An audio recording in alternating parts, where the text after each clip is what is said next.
Hello, my name is Daniel. I make 2D and 3D assets for games. Here in this video I want to show you my 3D model called Rinofrog. Sorry when the video is not perfect. I'm new in the video editing, but I'm still in the learning process.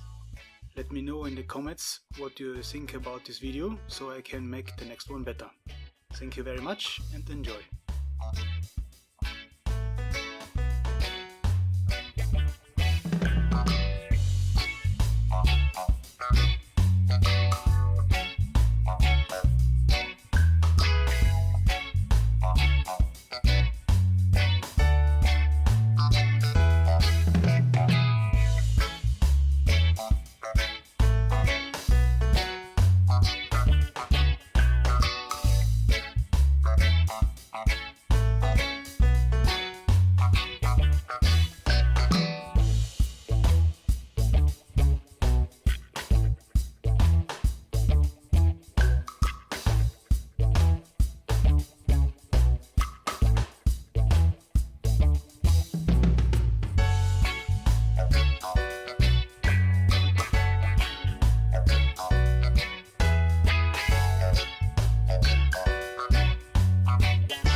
Okay.